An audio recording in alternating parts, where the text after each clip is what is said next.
Among the cultures of Southeast Asia, the Khmer are one of the oldest and culturally richest communities. From archaeological traces of settlement appearing more than 4,000 years ago to their golden age under the Khmer Empire, they have established a historical and cultural heritage that is remarkable in many aspects. In today's article from Spiderum, let us explore a comprehensive overview of the most noteworthy features in the culture and history of the Khmer people. Regarding the origin of the Khmer, according to a legend documented by the French scholar Georges Coedes from an inscription dating to around the 10th century, the Khmer people were born from the union between a Brahmin hermit named Kambu Swayambhuva and the celestial nymph Mera. This marriage gave birth to the name Khmer and laid the foundation for the Khmer kingdom. In addition, there is another, more popular legend that is still reenacted in traditional Khmer weddings today and taught to elementary school children. According to this legend, an Indian prince named Priya Thong, also later known as Kaundinya I, sailed eastward and came upon a beautiful island. That night, he slept under the shade of a thlok tree, waking up in the middle of the night. He was astonished to see human figures emerging from the sea. They came ashore to feast and celebrate, and the prince fell in love with one of the women, Princess Niang Nik, the daughter of the king of the mythical Naga serpent race. Some versions say he had to use a divine arrow to win her heart, while others suggest they fell in love at first sight. Priyathong followed Niang Nik beneath the sea to meet her father, the king, who drank all the surrounding water to leave fertile land for the couple to establish their kingdom. Niang Nik was honored as Queen Soma, the first ruler of the kingdom of Funan. Her and her husband's descendants ruled Funan, then Chenla, and eventually the Khmer Empire. Of course, this founding legend is based on historical reality. According to Chinese historical records, the state of Funan was founded by an Indian named Chao Ye, transliterated in Sino-Vietnamese as Hun Tian. This man defeated the local queen and took her as his wife. Their lineage later became the royal family of Funan. Kaundinya also built a capital and named his kingdom Kambuja. The Khmer people belong to the Austroasiatic language family and represent one of the oldest ethnic groups in the region. Anthropologically, there are currently two main schools of thought regarding the true historical origin of the Khmer. The first school of thought suggests that the Khmer migrated from southern India. They arrived in what is now Cambodia and gradually annexed the territories of indigenous peoples. Over time, they culturally integrated with Malay and Champa groups in the region. Burmese chronicles state that both the Mon and Khmer originated from India, but the Mon migrated to Southeast Asia earlier. Khmer chronicles also record that the Khmer originated from southern India, with some choosing to migrate to Southeast Asia in search of more fertile lands, while others migrated due to war or expulsion. The second school of thought tends to support the view that the Khmer are a unique ethnic group belonging to the Mon-Khmer linguistic group, originating from the Yunnan region of China or northeastern India. They migrated to the Cambodian region around 2000 before Christ, bringing agricultural techniques and settling on lands stretching across the Indo-Chinese peninsula, the Malay Peninsula, and even the Indian border. The exact reason for the Khmer migration south to Southeast Asia remains unclear. However, many scholars who subscribe to this second view argue that these Austroasiatic-speaking communities were pushed southward by Tibeto-Burman speakers from the north. This theory is supported by the presence of Austroasiatic loanwords in Old Chinese. Other perspectives suggest that the migration was agriculturally motivated, as evidenced by migration routes along major rivers. It is highly probable that the cause was a combination of these factors along with various other conditions.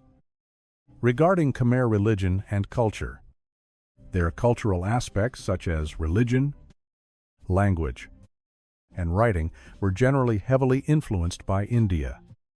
Archaeological excavations indicate that the Khmer already possessed a distinct culture of their own prior to contacting Indian civilization. Nevertheless, Khmer culture is still considered part of the Indosphere, as they absorbed many facets of Indian culture, tradition, and religious systems over time. The Khmer also created the Khmer script, which became the precursor to the Thai and Lao alphabets.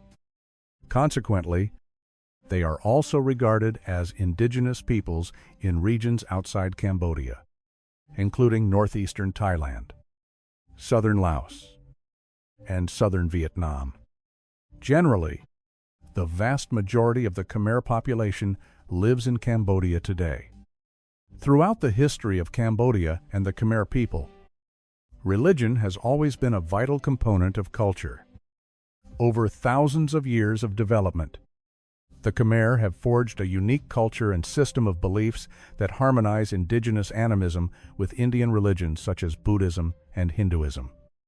Buddhism began to enter Cambodian territory around the 3rd century and started spreading widely in the 5th century. Through the eras of the Funan and CHENLA kingdoms and the Khmer Empire, Buddhism rapidly became the primary religion alongside Hinduism. Since the 13th century, Theravada Buddhism has served as the state religion of the Khmer in Cambodia, with the sole exception of the Khmer Rouge period under Pol Pot's regime. Today, approximately 90% of the Cambodian population practices Buddhism, while another portion practices Mahayana Buddhism, consisting primarily of ethnic Vietnamese and Chinese. Additionally, there are small minority groups of Khmer who adhere to Hinduism, Christianity, and Islam. It can be said that Buddhism, especially Theravada Buddhism, plays an essential role in every aspect of Khmer life.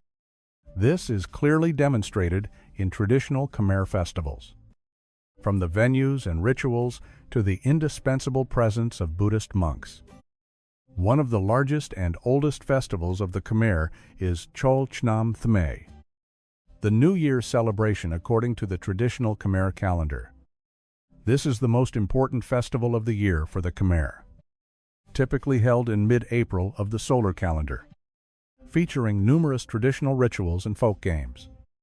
For the Khmer, this period marks the transition between the dry and rainy seasons. Plants grow green again, and nature is revitalized events that, in Khmer belief, represent the beginning of a new year.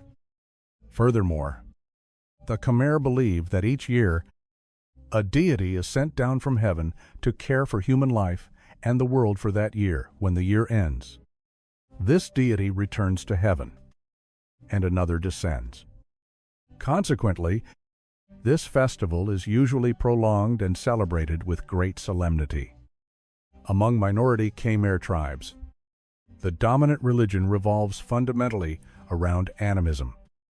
However, in reality, almost every tribe possesses its own system of indigenous deities.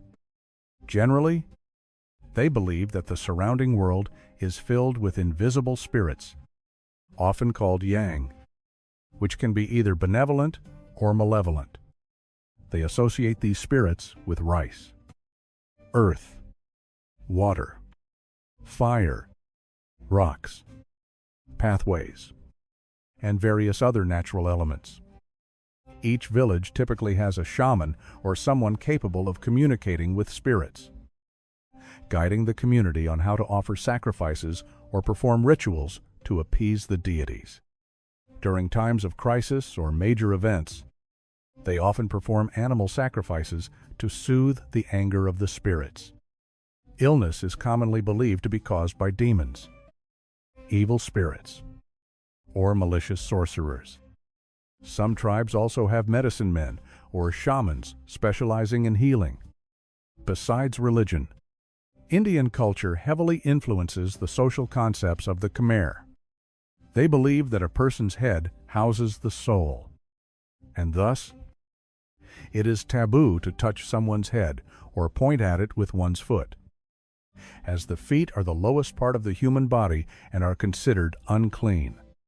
When greeting or showing respect to others, the Khmer perform a gesture called the Sampaya, which is very similar to the Indian Namaste. They greet each other with the phrase Chum Reap, while pressing their palms together like a lotus bud in front of their chest and bowing their head slightly. The word Chum Reap in the Khmer language means respectful greeting and is used regularly when the Khmer greet, say goodbye, or part ways. Sometimes, the Khmer also use the Sampaya to apologize if they accidentally step on someone's foot or touch their wound. The Sampaya represents a deeply sincere action rather than a mere social formality. Another remarkable aspect of Khmer culture is their traditional dance, which consists of three main categories: court dance, folk dance, and social dance. Among these, the Royal Ballet is one of the oldest dance forms of the Khmer, having existed since the 3rd century. This dance is famous for its dancers who wear luxurious costumes and exquisite gold and silver jewelry, performing gentle, elegant movements that resemble the dances of celestial beings. The Khmer are immensely proud of this dance and revere it as the king of all dances. In the year 2003, UNESCO recognized the Royal Ballet of Cambodia as an intangible cultural heritage of humanity. The Khmer are also famous for their traditional martial arts, called Pradal Seri, which is also known as Kun Khmer, existing since the era of the Khmer Empire. During that period, the Khmer Empire continuously expanded its territory. So this martial art was developed and gradually perfected to enhance the health and close-quarters combat capabilities of warriors. Pradal Seri is known for many kicking and elbow techniques that generate power from the rotation of the hips rather than just snapping the legs. This martial art includes 4 types of strikes, punches, kicks, elbow strikes, and knee strikes. In competition, opponents vie for dominant positioning to execute short-range strikes using their elbows and knees. Regarding Khmer architecture, sculpture, and painting, when discussing the Khmer people, we must naturally highlight their architectural achievements. The architecture of rock-cut temples in India heavily influenced Southeast Asia and was widely adopted in Indianized structures of the Khmer. From these influences, Khmer architecture gradually evolved to become distinct as it established its own unique characteristics. Some invented independently by the Khmer, and others absorbed from neighboring cultural traditions. The development of Khmer architecture as a distinct architectural style is vividly shown in artistic carvings depicting gods and kings. Possessing symbolic native Khmer features such as rounder faces, wider foreheads, and other physical characteristics. In the study of Angkorian architecture, the focus must necessarily be placed on religious structures, as all surviving buildings today are religious in nature. During the Angkor period of the Khmer Empire, only temples and religious monuments were built of stone. Secular buildings, such as residences, were constructed from less durable materials and thus have not survived to the present day. Religious Angkorian architecture features highly distinctive elements and motifs, while some were constructed during the CHENLA kingdom period. The largest and most prominent structures were primarily built during the Khmer Empire. The remaining structures preserved today are scattered across areas that once belonged to the Khmer Empire, including Thailand, Cambodia, and Laos. Because Khmer architecture consists of many consecutive and successive styles, not all architectural features appear uniformly. Consequently, researchers often rely on the presence or absence of these features to date ruins and classify the structures into different architectural styles.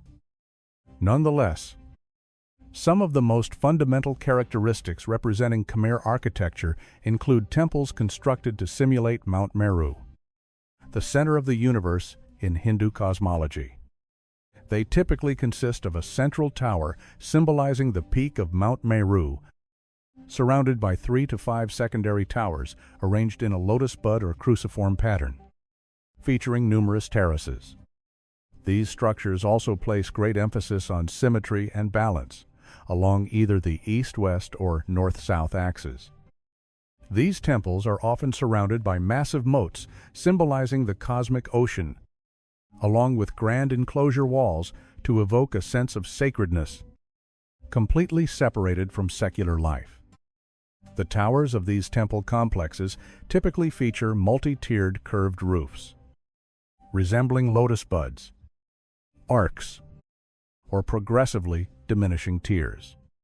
The tops of the towers are often adorned with religious carvings such as the Kalasha sacred pot, the Naga serpent deity, or the face of Kala, a two-horned mythical beast with bulging eyes, small ears, a lion's mane, puffed cheeks, and a jagged set of teeth featuring 2 long fangs.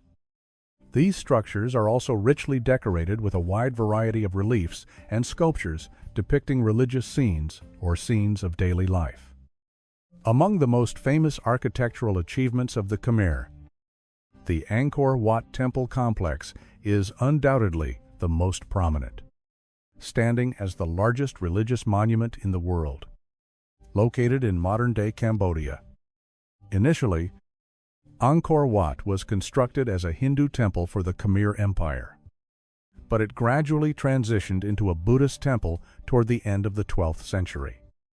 Its design and construction were carried out in the first half of the 12th century, during the reign of King Suryavarman II, who ruled from the year 1113 to 1150.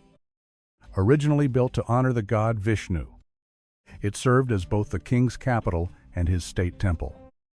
Since no foundation stelae or contemporary inscriptions mentioning the temple have been found, the original name of Angkor Wat remains unknown. It appears that construction was suspended after the king's death, leaving several reliefs unfinished. In the year 1177, the site was sacked by the Champa army in a surprise attack. The Khmer Empire was weakened, and many regions were occupied by Champa.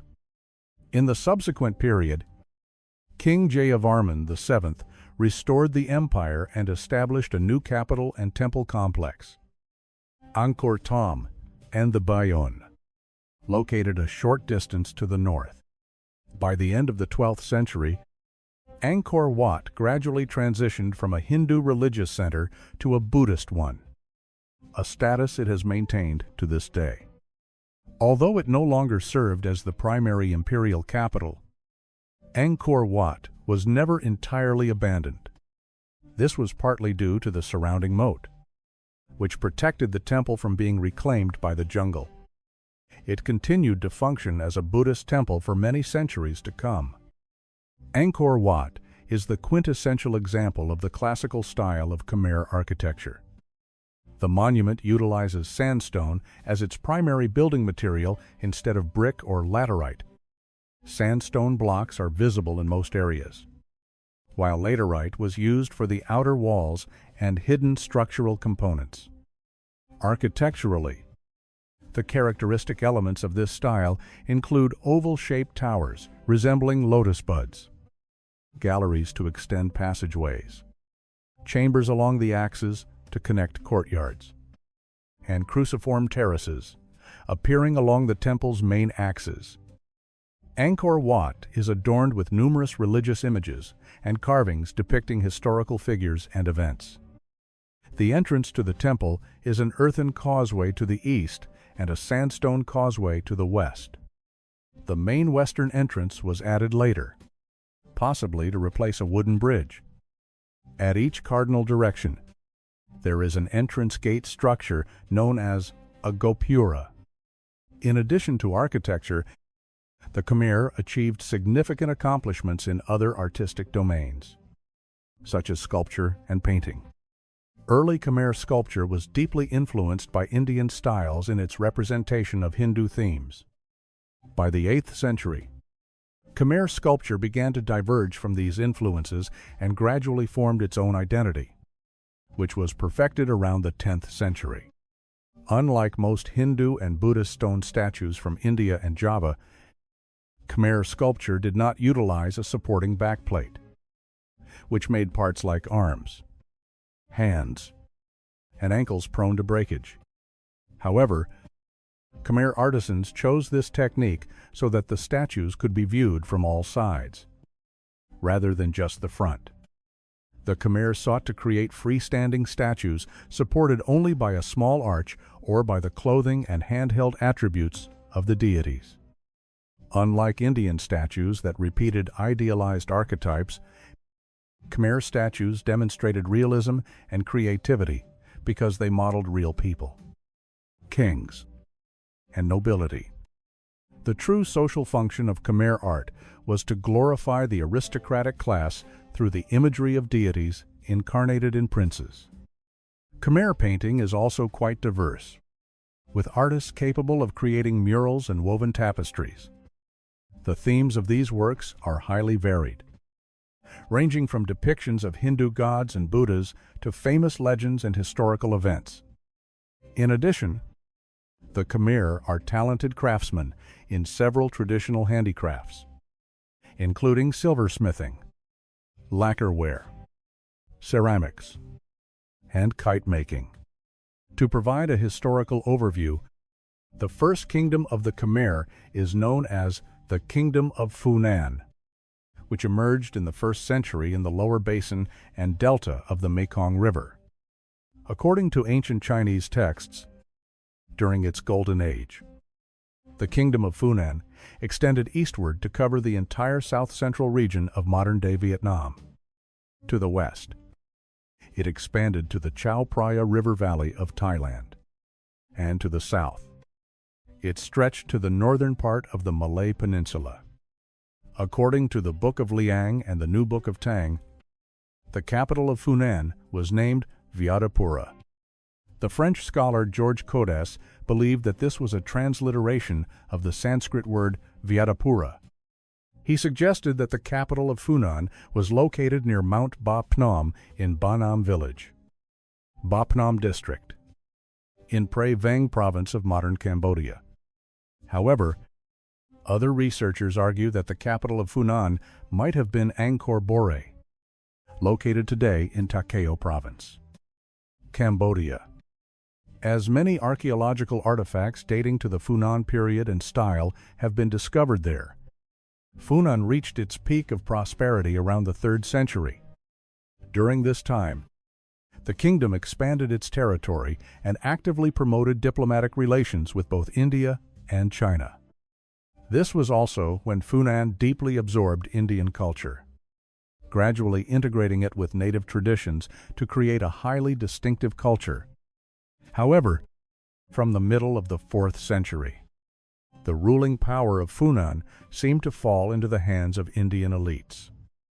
By the late 5th century, the king of Funan ordered the construction of extensive irrigation works, turning vast marshlands in the lower Mekong into fertile and prosperous plains.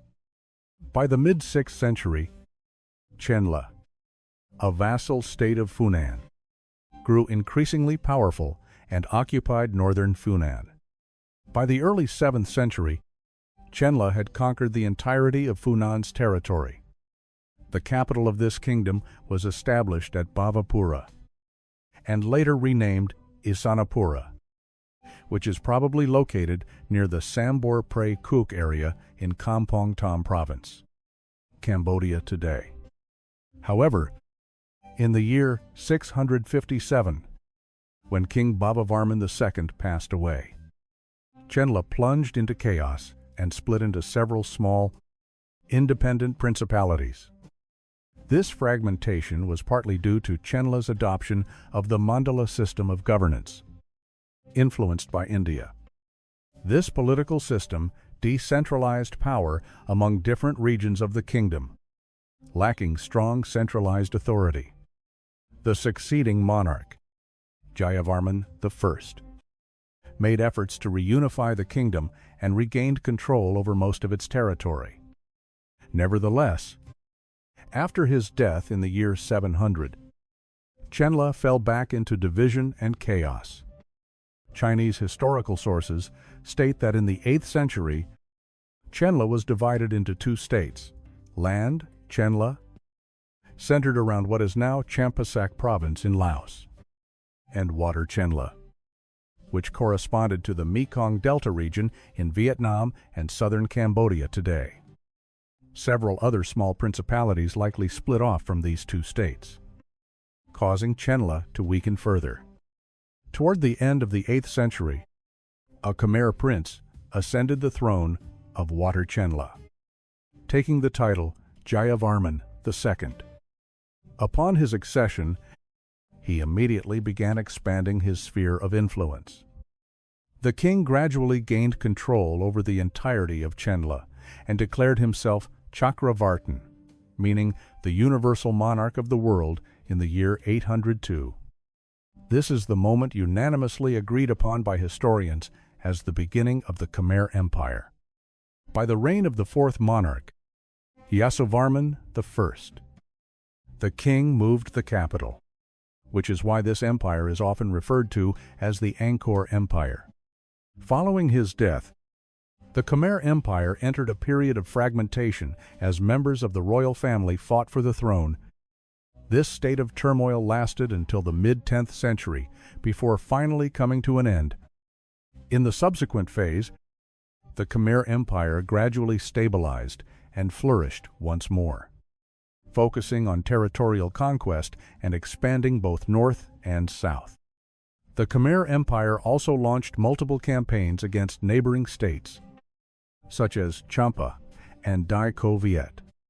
At its peak, the Khmer Empire controlled a vast territory stretching across areas that comprise modern-day Thailand, Laos, Cambodia, southern Myanmar, and the central highlands and southern regions of Vietnam. However, this period of stability did not last very long, as succession disputes erupted once again at the beginning of the 11th century.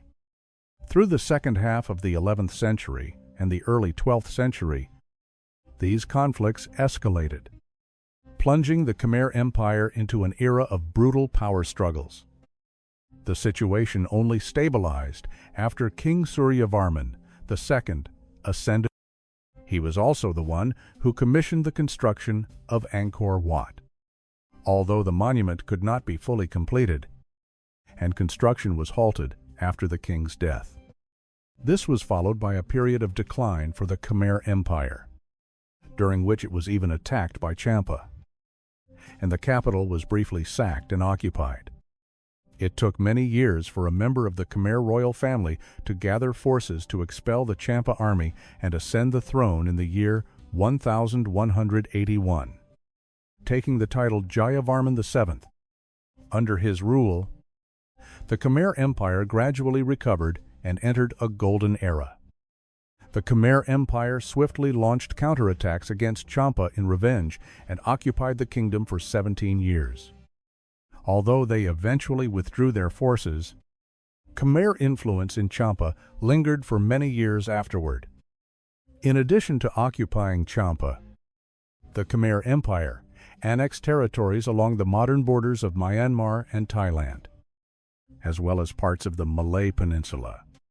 Consequently, Jayavarman VII is widely considered the last great emperor of the Khmer Empire. In the subsequent period, although internal affairs remained relatively stable, the Khmer Empire's control over distant lands began to wane. They were forced to withdraw their troops from Champa in the year 1220. Most importantly, the Thai peoples in the west began to rebel. eventually breaking away from the Khmer Empire to establish the Sukhothai Kingdom in the year 1238. Over the next 200 years, the Thai became the primary adversaries of the Khmer. From the mid-13th century onward, the Khmer Empire suffered an increasingly severe decline. Due to scarce historical records, the exact causes of the empire's decline and ultimate fall remain unclear. Researchers suggest that factors may have included the royal family's gradual loss of authority and the degradation of the complex irrigation system, which led to crop failures caused by floods and droughts. Constant pressure from the Thai kingdoms of Sukhothai and Ayutthaya was also a decisive factor that prevented the Khmer Empire from recovering. Finally, the Khmer Empire collapsed in the year 1431 after Ayutthaya forces captured the capital of Angkor. This marked the beginning of the post-Angkorian period of the Kingdom of Cambodia.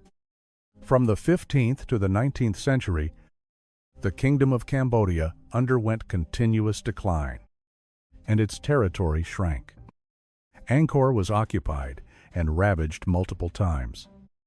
To sustain the kingdom's existence, King Angchan I, who ruled from the year 1516 to 1567, was forced to move the capital to Longvek near the banks of the Tonle Sap River. As a result, Cambodia enjoyed a brief period of prosperity during the mid-16th century. This era also marked the arrival of Spanish adventurers, who began expanding Western influence. However, in the year 1594, the Thai kingdom of Ayutthaya once again attacked Chenla, destroying Longvek. King Satha I of Cambodia was forced to flee. The fall of Longvek marked Cambodia's inability to fully recover and opened the door for Spanish intervention. They helped King Satha I recapture Longvek in the year 1596. However, this intervention came to an end in the year 1598, when the Spanish adventurers, along with King Satha I, were killed during a Khmer civil war. Entering the early 17th century, Cambodia made efforts to stabilize slightly under King Che Cheta II, though it could not match previous golden eras. By establishing a new capital at Udong in the year 1618, King Che Cheta II expanded relations with the southern Vietnamese administration of the Nguyen lords in Dang Trong to balance the influence of the Ayutthaya Kingdom of Thailand. At the same time, Che Cheta II also traded with the Dutch, allowing them to open a factory in Udong in the year 1620. From the mid-17th century onward, Cambodia weakened dramatically in the face of expansion from the Siamese dynasties and the Nguyen lords in Dang Trong. They continually lost territories and became dependent on both Siam and Dang Trong, which later became the Nguyen dynasty. In the year 1863, King Norodom signed a treaty with the French colonizers, establishing a protectorate over the entire kingdom to prevent annexation by Siam and Dai Nam.